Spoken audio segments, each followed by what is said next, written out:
وحشتوني جدا جدا جدا جدا. بجد وحشتوني قوي قوي، وحاسه ان انا بقالي كتير قوي قوي ما صورتش. انا بقالي ما صورتش بقالي 3 او 4 ايام. فحاسه ان انا مفتقداكوا جدا، ووحشيني جدا جدا جدا. وحقيقي سبب ان انا بقالي كام يوم ما صورتش ان انا حقيقي فاقده الشغف بشكل غير عادي وغير طبيعي. وحاسه ان انا مش عاوزه اعمل اي حاجه ولا عاوزه اصور. وبجد نفسي مقفولة عن التصوير جدا، ومش عارفة ليه وايه السبب. ما تعرفوش بقى. هو دايما شهر 8 بيجي دايما عليا بالشكل ده، ان انا بيجي عليا بشكل اللي هو ببقى بصوا اكتر شهر ما بحبوش وبكرهه هو شهر 8. ليه يا جماعة؟ مش عارفة، بحسه شهر ممل جدا. شهر كده فقدان الشغف كده بيبقى فيه. فحاسه ان انا كنت حقيقي يعني حاسه ان انا فاقده الشغف قوي، وحاسه ان انا تقيله جدا. فانا بجد مش عارفه ايه السبب في الموضوع ده. بس انا بقى حاولت اتشجع كده و... واقوم اتشجع معاكم واعمل فيديو كده، علشان ايه يعني الواحد كده بقى يتشجع. يعني لو قعدت هكسل خالص، فلا. فالمهم طلبت حاجات. جبت لانشون، وجبت جبنة رومي. اللانشون كنت عاوزة ربع كيلو، بعتولي 8 كيلو. مش عارفة.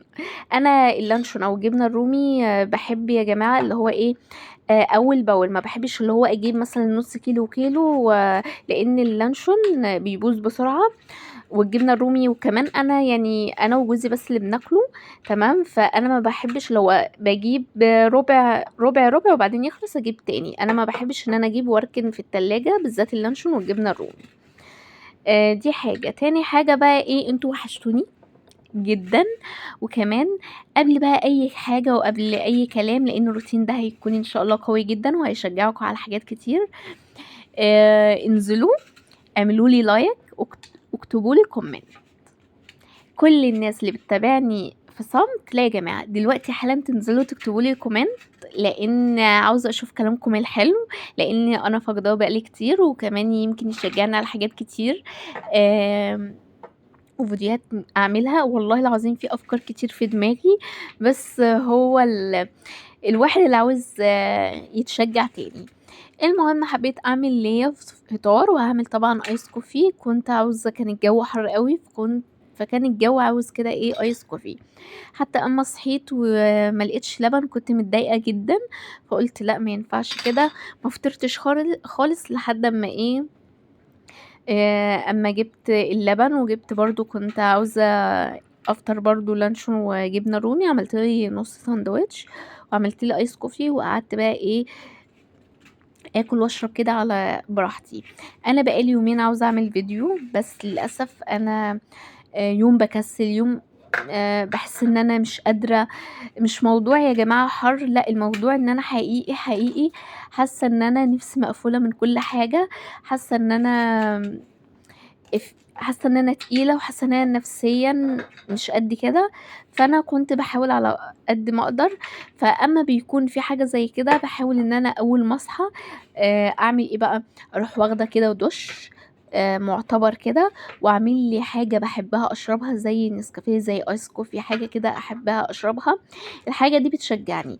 بس بقى بحاول على قد ما اقدر ان انا لو بشرب الحاجه دي، لو قعدت وشربتها ما طولش في القعده، احاول ان انا اقوم نفسي بسرعه. وفي نفس يا اما وانا بعمل او بشتغل اشربه، علشان برضو ما ضيعش وقت. ويعني ايه، الموضوع مش محتاجه كسل يعني. هنا بقى كان عندي قبل ما انام كنت حاطه دوره غسيل قمصان وكده، فشلتهم ونشرتهم. ومعانا بقى ايه يا جماعه، بما ان الحاجات اللي بتساعدنا في التنظيف والترويق، الغسالة اللي بتغسل، المكنسة اللي بتشفط، المكوة اللي بتكوي، فدول ليهم حق علينا ان احنا ننظفهم يا جماعة، وان احنا نكيش عليهم على طول. ليه بقى؟ لان الحاجات اللي احنا بنعملها بيها بتطول صلاحيتهم معانا. زي ايه البني ادم كده، كل ما تهتم بالبني ادم كل ما صلاحيته معاك بتطول. طول ما انت مهمل بالبني ادم، البني ادم صلاحيته معاك مش هتطول، رصيدك معاه هيخلص بسرعة.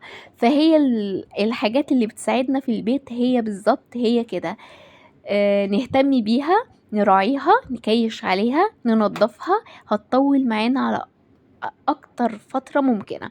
وكمان وهي بتساعدنا هتساعدنا بشكل كويس جدا، بشكل حلو جدا، بشكل مرضي قوي زي البني ادم بالظبط. لما طول الوقت مهتم بيه هيديك اهتمام، وهيبقى طول الوقت راضي عنك، وهيديك كل حاجة انت محتاجة وكل حاجة انت عايزها هيديها لك طول ما انت مهتم بيه. هنا بقى الحركة دي انا بعملها في المكنسة بعد ما انا دايما كنت بكنسها. اسفة يا جماعة، قصدي كنت يعني يعني بشيل الكيس بتاعها واحطها في الكيس في قلب البلكونة. فحسيت ان البلكونة بتتعفر وانا بتعفر، فحسيت انسب حاجة ليها هي البانيو في الحمام. اعفر بقى، اعمل كده كده ايه، هرجع تاني والبانيو انضفه، مش هيحصل فيه اي حاجة. هنا بقى بفضل انضف في كيس المكنسة لحد ما الميه معايا تبقى ميه عاديه كده، لحد ما تنضف خالص. بنضفها بالحاجه دي دايما. وحطيت اوكسي وحطيت بريكس. انا بفضل اعمل كده لحد ما بتنضف معايا خالص. ايه تاني كنت عاوزه اقولها؟ الحركه دي يا جماعه بقى لما بعملها حقيقي حقيقي، واجي بقى يعني بتنشف، انا طبعا بنشرها وبتنشف معايا، فبتفرق معايا جدا جدا، كأن المكنسة لسه شايراها جديدة، بتشفط شفط بسم الله ما شاء الله، بجد بجد. انا لان محتاجة ان انا برضو اشفط الشبابيك، انا بشفطها دايما بالمكنسة، فهي فعلا محتاجة ان هي ايه، آه عاوزة اللي هي شفط قوي. فلازم قبل ما بعمل الشبابيك لازم اعمل الحركة دي. الحركة دي بعملها من 2 ل3 شهور كل مرة، يعني 2 أو 3 شهور كل مرة. بتفرق معايا جدا. وعلى فكرة انا عموما اما بغير المكنسة بغيرها لما بحس ان المكنسة تقلت معايا، بحس فعلا ان هي خلاص محتاجة ان هي تتنضف. هندخل بقى للمهمة التانية وهي الغسالة كانت محتاجة ان هي تتعمل دورة اللي هي تنظيف. فطبعا تنظيف يعني بنضفها بقى كلها، بعمل لها دورة التنظيف بالخل، وبنضفها بقى ايه اللي هي مطرح ما بنحط المسحوق، ومن بره ومن جوه، ما بسيبش اي حاجة فيها لما بنضفها كويس جدا.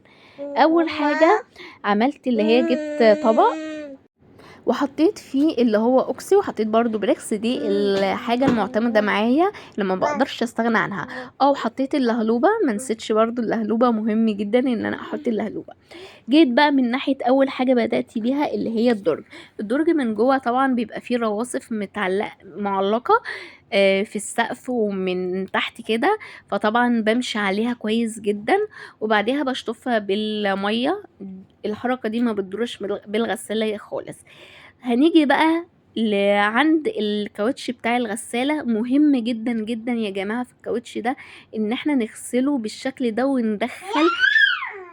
وندخل الاسبونشة من جوه الكاوتش، لان الحاجات دي بيترسب فيه رواسب، بيخليها ريحته وحشة جدا.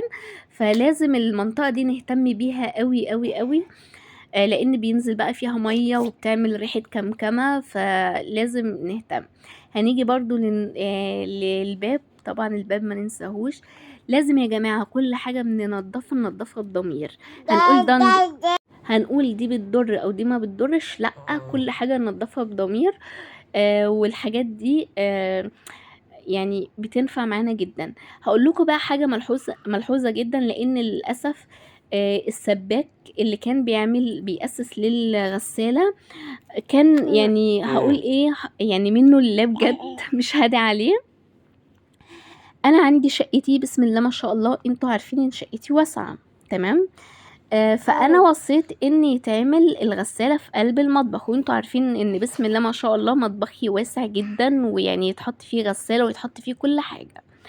فانا فطبعا السباك انا قلت لجوزي خلي السباك يعمل ان الغسالة تتحط تتحط في المطبخ. قعد يقول له ايه بقى، ايه جوزي قال له، قعد اقنع جوزي وقال له، طبعا الرجاله في الحاجات دي بتبقاش فاهمه قوي زينا. قعد يقول له هو في غسالة بتتحط في قلب المطبخ ده، وريحة المسحوق وريحة مش عارفة الأوكسي وريحة هتبقى في جنب الأكل وهيكرف على الأكل المهم في الآخر أقنع جوزي أقنعه يكون الغسالة بقى فين، في الطرقة. فطبعا دي حاجة أنا بقيت أتشال واتنكد فيها. طرقة ايه اللي تتحط، طرق الغسالة تتحط في طرقة ليه، ايه يكون عندي شقة طويلة عريضة وحطها في الطرقة؟ لا طبعا، حطها لي خلاص، حطها لي في الحمام ادام ما عملش صرف ليها في المطبخ، حطها لي في الحمام. بصوا يا جماعه، الفلتر ده شوفوا طلع ايه.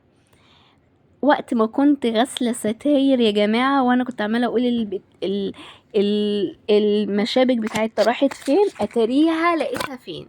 انتوا متخيلين لقيتها فين؟ المنطقة دي يا جماعة تنضفوها كويس جدا جدا، ويا ريت يعني ما تستنوش ان انتوا تنضفوا الغسالة كلها. تنظيفة اللي هي تنظيفة الغسالة، دورة تنظيف يعني. لا، اعملوا الموضوع ده يعني مثلا ايه، كل اسبوع مرة ان انتوا تشيلوا المكان ده، لان زي ما انتوا شايفين بيتجمع مثلا زراير معمولة، حاجات زي كده بتجمع رواسب، فممكن الحاجات دي مع الوقت تبوظ الغسالة. فانتوا خلي بالكم من النقطة دي كويس جدا. هنا جبتها في الحوض هنضفها بفرشة السنان. احسن حاجة احسن حاجة وافضل حاجة للتنظيف اللي هو الفلتر ده، اللي هي فرشة السنان. انا مخصصة فرشة السنان للتنظيف للاماكن الضيقة. المهم هنرجع لمرجعنا اللي احنا كنا بنتكلم فيه، اللي هو بقى ايه، الغسالة. انا مرضتش طبعا احطها في الطرقة. ليه يا جماعة؟ انا مش موضوع حتة عندي اعتراض في الطرقة. انا دلوقتي احط الغسالة في الطرقة في حالة واحدة، لما يكون عندي الشقة ضيقة جدا وما عنديش حل او ما عنديش مكان غير الطرقة، فانا احطها خلاص، انا مضطرة ان انا احطها في الطرقة. بس اما يكون عندي المطبخ كبير ما شاء الله واسع، عندي برضو الحمام كبير وواسع، فما اروحش احطها في الطرقة. فانا اضطريت ان انا احطها في الحمام. وهو فعلا كان عامل لي برضو صرف في الحمام، الحمد لله يعني ان هو كان عامله لي. وعلى فكرة يا جماعة، مش من الحلو جدا خالص ووحش جدا ان الغسالة تحطيها في قلب الحمام، لان ده بيأثر من عمرها الافتراضي. لان هي طبعا مع بخار المية ومع السخان ومع الكلام ومع الرطوبة للأسف بتصدي وغلط غلط. عشان كده خلوا ان الغسالة تفضل ان هي تتحط في المطبخ، ما تتحطش في الحمام. فدي يعني حبيت اوصلها لكم الغلطة اللي انا غلطتها. والسباك للاسف، انا الحركة دي لما اتعملت عرفت ان السباك ده ما بيفهمش اي حاجة في اي حاجة حرفيا. سباك مش شاطر، لان هو المفروض حاجة زي كده يكون فاهم جدا ليها وعارف ليها. بس يلا، انا حبيت يعني افيدكم بالتجربة اللي انا مريت بيها. اخر حاجة تفكري فيها يا جماعة ان انتوا تحطي غسالتك، فكري فيها اللي هو مثلا الحمام. هتقولوا لي طب خلاص كنت حطها في الطرقة دام هو بيأثر من عمرها الافتراضي في الحمام. اقول لكم لا يا جماعة، انا مش حابة ان هي في الطرقة خالص. وان شاء الله ربنا يكرمني كده وان انا احاول ان انا اخليها في المطبخ، او ربنا يكرمني بشقة جديدة. اقول لكم ايه؟ ماشي. هنا بقى جينا لفقرة اللي هي هنشغل الدورة. خلاص كنا خلصنا ونضفنا خلاص الغسالة كلها بالفلاتر، من بره من جوه بالكاوتش بكل حاجة. انا في الاول كنت بنزل الخل بحطه في الحلة ذات نفسها، بس انا عرفت من على النت ان لا، من الافضل تحطيه في الدرج، ما تحطوش في الحلة، لا حطيه في الدرج عشان ينزل في قلب الدرج. ينزل من الدرج وينزل يعني الخل طبعا بينضف وينزل على الحلة. يعني كده افضل. وفي حد كان بيقول يا جماعة ان الفني كان يعني أنا كنت باحط مثلًا إزازة واحدة، في واحدة كانت بتقول لأ، الفني قال حطّوا إزازتين أو 3 إزايز، فأنا مش عارفة دي صح والّا غلط، فأنا قُلت أمّا أحط إزازتين. طبعًا هنخش على المهمة التالتة، وطبعًا يا جماعة في ناس كتير ما تعرفش إن المكوة لازم إن هي تتنضّف، لازم تتنضّف. في حاجة بقى هنا في المكوة لقيتها self clean، فself clean ده يعني تنضيف بنفسها تقريبًا. فأنا جيت أدوس لقيتها اللي هي إيه، لازم تفضلي دايسة إيدِك كده على الآخر، بس أنا حسيت إن هي ما بتعملش أي حاجة، فقُلت لأ مش مشكلة.